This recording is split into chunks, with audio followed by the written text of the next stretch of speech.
Kevin Gillen, as a Florida market president for the west coast of the state for Synovus Bank, has an insight into how other businesses work and their challenges, from manufacturing companies to medical supply businesses.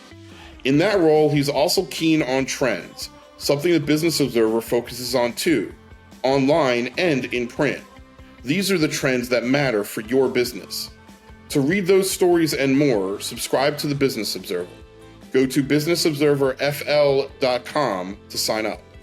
Hello, and welcome to the Business Observer's From the Corner Office podcast.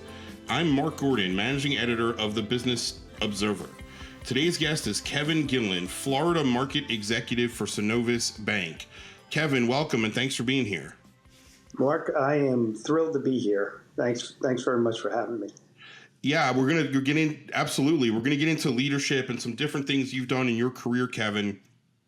But before we do that, let's get our audience to know you a little bit better with 3 rapid fire questions. Are you ready? Bring them on. What is one food or drink you would take with you to a deserted island? Gatorade or Powerade? Really? So you're staying hydrated, but getting some nutrients. After living down here in Southwest Florida for a while, I figured that's probably pretty important. Yes.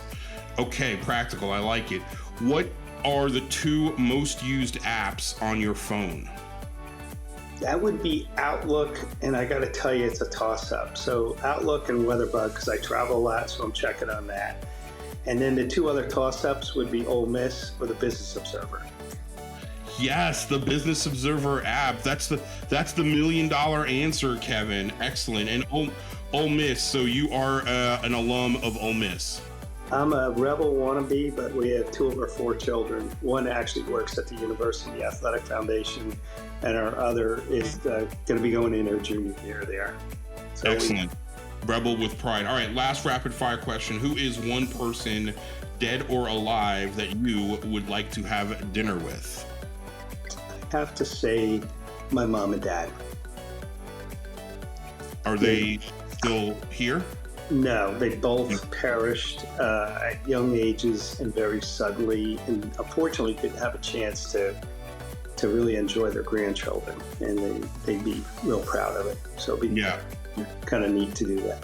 Yeah, for sure. And I'm sorry to hear that about your parents, but that's great to want to see them again. Okay, Kevin, you've had an extensive banking career. We're going to talk about that. Actually, let's start with that. Tell us a little bit about yourself and how you got into banking. Yeah, I graduated in 1980, long time ago. Prime rate was 21.5%. Unemployment was double digit. And I was a business admin finance major, and I had a job offer from the Office of Control of the Currency as a federal bank examiner, which at that time was a great job. Typically, you would get assigned to different banks throughout the country and then get a permanent job.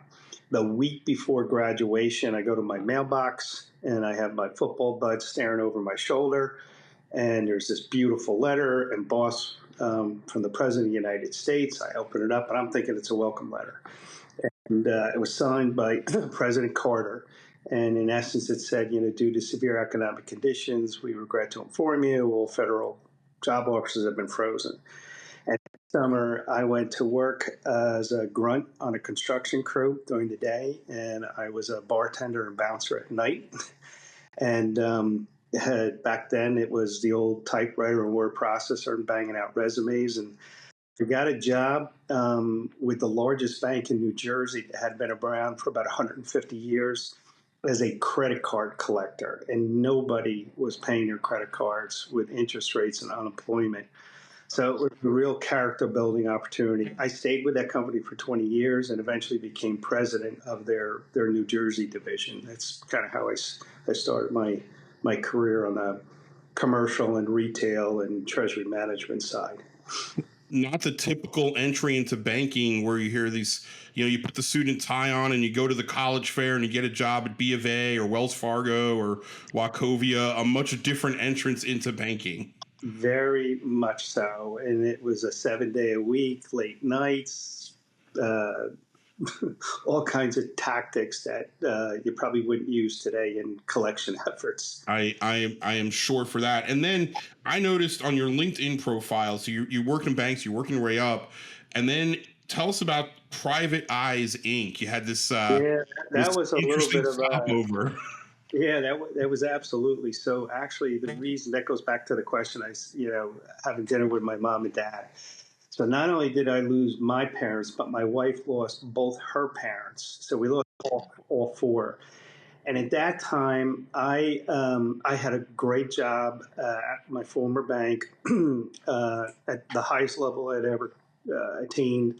I had 6 or 7 lines of business, 14,000 FTE, $1.6 billion in operating budget, and I had to go to our CEO and say, I have to be home.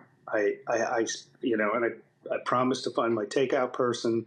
So I ended up going to work for a terrific women-owned business out of San Francisco, but it allowed me to stay home. And there was a global pre- and post-employment background screening firm in the HR space. And so I did that for 3 years, and I ended up becoming on the board for the Sarasota-Manatee Human Resource Association, became college relations chair there. And it was good. It kept me busy, but it was not what I wanted to do. And as my non-compete, non-solicit was running out, I had the fellow that ran U.S. distribution for me at the former bank I was at, when I left, he left and joined Synovus. And he calls me and he said, do you miss banking? And I said, I do. I've had a great career. I've worked with two of the largest banks in North America. There was one bank along the way that had eventually been acquired after 35 years. I said, if I can find a bank, well capitalized with a great culture, and it just so happened Synovus was on the tail end of the acquisition of Florida Community Bank, and they were looking to bring somebody on board to help grow the commercial business. And so 6 years ago, I started here, and it's been the best 6 years of my entire career. It's culture is just unbelievable. I work for a terrific manager, and then so I know a little bit about human resources too. Yeah, you built it up along the way. And sort of two-pronged question, because I want to make sure we get what is the territory that you cover in Florida, and then after that, tell us about the culture that makes Synovus a winning culture. What drew you to that? What is the culture there? So what's your territory, and what's great about the culture at Synovus? Yeah. So territory, we have a pocket in the greater Tampa Bay area because the MSA is so large, and I have a colleague that manages that, and he's got a team. And then I go literally from the Hillsborough County line all the way down to Naples, and then east of Hillsborough all the way to the cross of the state, down the central part of the state, and then down Space Coast and Treasure Coast. And we have loan offices spread out through there. Culture is unbelievably unique. You've got respect, you've got transparency, you got a winning attitude. Everybody's propping one another up to try to help them. Access to tools and resources that I have never had been availed of before. Very streamlined approach. Our clients, when they've got a credit need, they want a quick answer, whether it's a yay or an A.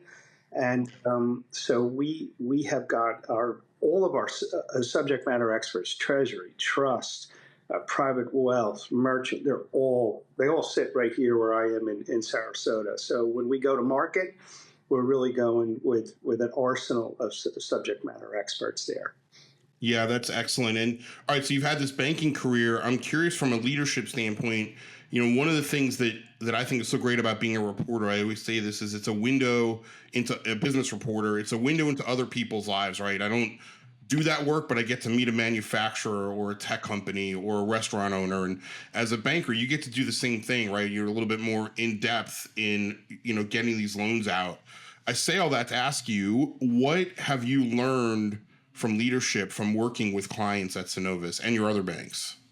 So just about 90% of my career has been to small to close scale businesses, let's call it 5 to 125 million. Now, mixed in there would be some institutional government. But what has impressed me, what has inspired me, what I put in my hip pocket is their unbelievable passion, their grit, their perseverance. Um, they're risk takers. Anybody that has their own business is definitely a risk taker. And the other thing that I've been so inspired by is a people first mindset, which is exactly how we are. This is our culture here. It's all about people, accessibility, responsiveness, patience, be a good listener, and we're always better for the aggregation, if you will, of suggestions and recommendations. Nobody has all the answers to everything. Um, one example that I can think of was during the pandemic. And of course, we were all operating in unknown territory. And we have a client that owns multiple businesses, manufacturer, hospitality, very diverse, very successful, right here on the Gulf Coast. And I remember going to tour their facilities at the very tail end. We were just starting to come out of the pandemic. And I was surprised to see, especially in a consumer-related business that was consumer, facing, all his staff was on board on the hospitality business. And I said to him, I said, George, and he said, we kept everybody on board the entire time. We utilized that to redo our rooms, and people worked on landscaping, and it was, in that industry in hospitality, you got a lot of turnover.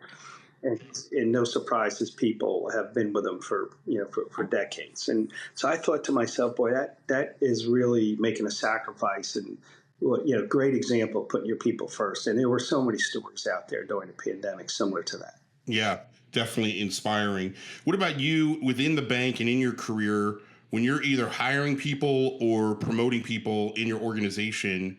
What do you look for in leadership? What are some good leadership characteristics that stand out to you? No ego. Can't have an ego. Ego. Yeah, no ego. That can't happen. As I said before, nobody's got all the answers to everything. You may be a subject manager in one particular area. You've got to be patient. You have to be equal, balanced. You can't get excited. I mean, our life is ups and downs, right? And so you really have to practice a really firm, balance. I have a saying I say to all my team and my kids, be positive in the most challenging times. Be positive in the most challenging times. That accessibility, put your people first. Yeah. Come to your door, put it down. Turn your phone upside down. Make your people your number one asset, and they will go to the wall for you. Yeah, is that hard to do? Not to say hard to do, but do you find that challenging? Is because you're a leader and you have people you have to answer to, but to have that open door policy where people are coming in and you're being interrupted all day. I'm curious, is that a challenge for you? And if so, how have you overcome that? I guess for me, it's a mindset. So I wouldn't look at it as a challenge. Every time somebody comes to that door or picks up the phone and calls me, or I subscribe to something called the sunset rule, and every phone call, every email, every text, I make sure I may not have the answers to everything, but at least I acknowledge everybody, and that definitely resonates, and that's how we operate here. What's interesting is we just got our results for our employment engagement survey, and participation was through the roof. We far exceeded our peer group, and the overall engagement scores, same thing. And it just speaks to the overall leadership profile here at Synovus. Yeah, that's great. All right, on leadership as well, what is some advice that you have received as a leader from either mentors or other people in your world and your network that stands out with you? What is some great leadership advice you've received? I'll be the first one to admit sometimes it's time to slow down, sleep on a decision. I like to get things done really, really quickly. I force myself to take a breath, ask questions, get some opinions. And that sometimes we just live in a fast-paced world with information coming to us left and right, and I want to try as best I can to capture the thought process and suggestions and maybe a sense of perspective that I may have missed. Yeah. Good idea. Always slow down. And you're right. There's more coming at us than ever before, especially with obviously AI and all the technology and different things that you can do. Switching gears a little bit, but sticking with banking, it's such a competitive field. There's a lot of banks and entities looking for clients. Sometimes you don't get the wins that you thought you might get. How, as a leader, do you respond to setbacks when you don't get that client or that hire, or a client decides I'm going to go with another entity? As a leader, how do you respond to things not happening the way you expected? Yeah, great question. And I say, and we have this conversation all the time, and just what happens in that sales cycle. I said, put yourself in the owner's position, and they're out selling their widgets or their services. They're not hitting 100%. And so it's really important. We go through a robust forecast every single Monday, and we have a really very involved, detailed pipeline process. And we have some great data. So we know that based on what's going into the top of the funnel and based upon the probability, what's the likelihood of we're going to be able to pull that through and make a new to bank customer out of it. But it is very, very competitive. We are all about relationship driven and being a solution. So we are not going into a prospective client and selling a product or selling a rate. We spend enormous amount of time really trying to understand who the client is, who their clients are, what are some of their challenges, what are some of especially when you're dealing with small to medium-sized businesses, that owner is usually a subject manager, maybe one or two other areas. And unless they're a $50 million company, they don't have the benefit of a formal infrastructure like a CEO, a CFO, and a chief human resource manager, and chief revenue officer, and national sales manager. So you've got to have that kind of art and science to understand, where they are, and then where we can step in and try to help them. And we've got some phenomenal benchmarking tools that, in many times, the client has never seen it, to try to help them gauge where they are from a competitive perspective. Somebody may have a need on a personal side. Somebody may need on an estate planning side. Somebody may have a family issue. Again, we're not in there to, quote, sell a loan. We're in there to develop a long-term relationship. Not transactional. And going back to leadership, Kevin, who have been some mentors in your career, and what have you learned from them? Yeah, definitely my grandfather. I had the pleasure of knowing him for a long time before he passed into his late 90s, and he was homeless at 13. Wow. And muscled his way through high school. He started when he was homeless at a part-time job in the New Jersey Bell. And 54 years later, he retired as the chief human resource officer from them. And he was the most humble person. He was unbelievably intelligent. He was totally focused on people. He was all about integrity, unwavering integrity, transparency. He was work ethic was super important to him. The other one would be Jack Welch.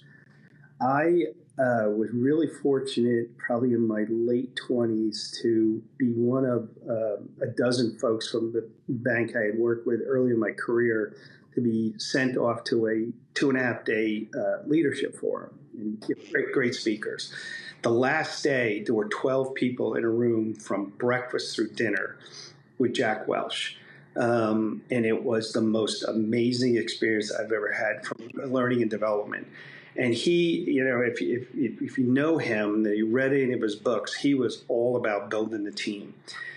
And I learned so much from him that better part of my career track is I'm originally from the New Jersey, New York area, but I was moved to Metro DC to start up a brand new market. The bank that I had joined after my first 20 years, I had no people, I had no branches, I had marketing brochures, and I had to build a team and open branches and hire lenders.